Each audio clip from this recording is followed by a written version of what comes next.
So JNTU కింద చదివినా, JNTU కింద చదివినా, జేఎన్టీయూ కింద చదివినా, ఏపీ డిప్లొమా కింద చదివినా, అఫిలియేటెడ్ అయినా అటానమస్ అయినా వెరీ ఇంపార్టెంట్ అప్డేట్, ప్రతి ఒక్కళ్ళు కూడా తెలుసుకోవాల్సిన అప్డేట్ అనమాట.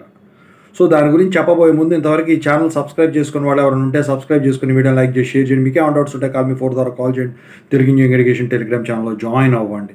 ఇక టాపిక్లో పెడితే ఏంట్రా బాబు అంటే, ప్రతి సంవత్సరం రీఎంబర్స్మెంట్ వస్తుంది. రీఎంబర్స్మెంట్కి ఇప్పుడు వచ్చిన పేరు ఆర్టీఎఫ్ అని పెట్టారు. అయితే ఈ రీఎంబర్స్మెంట్ నిధులు వచ్చేసరికి కొన్ని బకాయిలు ఉన్నప్పటికీ ఇంతకుముందు రిలీజ్ చేసేసారు. మొత్తానికి ఈ డిపాజిట్ అనేది చేస్తూ ఉన్నారు డైరెక్ట్గా అకౌంట్స్లో కొన్ని రూల్స్ ప్రకారం. ఇంతకుముందు వీడియోలు చేసుకున్నాం. అయితే ఇప్పుడు అకాడమిక్ ఇయర్ అంటే ఏంటి, 2024-25 అయిపోయింది. ఇప్పుడు జరిగేది ఏంటి, జూన్ నుంచి 2025-26 దాని academic year, new academic year అంటారు.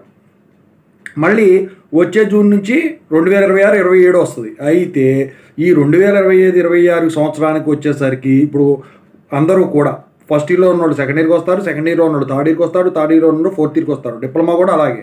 అయితే వీళ్ళందరూ కూడా ప్రతి సంవత్సరం కూడా ఈ రీఎంబర్స్మెంట్ అనేది ఖచ్చితంగా రెన్యువల్ చేసుకోవాల్సిన అవసరం ఉంటుంది. సో అలాంటి వాళ్ళు ప్రతి సంవత్సరం ఏం చేయాలి, ఈ డాక్యుమెంట్స్ ఏవైతే ఉంటాయో ఎప్పటికప్పుడు ఇన్కమ్ సర్టిఫికెట్ అనేది పలానా డేట్ వరకు ఇస్తారు కదా, లాస్ట్ 3 months 6 months ఉన్నది ఫ్రెష్ ఇన్కమ్ సర్టిఫికెట్ కావాలి. సో దానికి సంబంధించిన డాక్యుమెంట్స్ అన్నీ కూడా సబ్మిట్ చేయాల్సి ఉంటుంది స్కాలర్షిప్ ఆఫీసర్కి.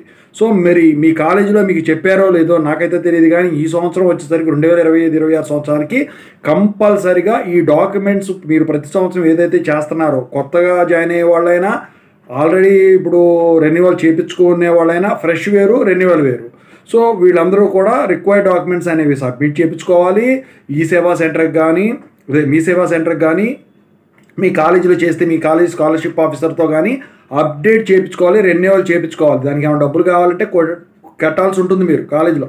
సో మీ సేవలు అయితే డబ్బులు తీసుకొని చేస్తారు. సో ఇది ఖచ్చితంగా అయితే చేయించుకోండి. ఇది టైం కనుక దాటిపోయిందంటే మాత్రం మీకు రీఎంబర్స్మెంట్ అనేది పడదు.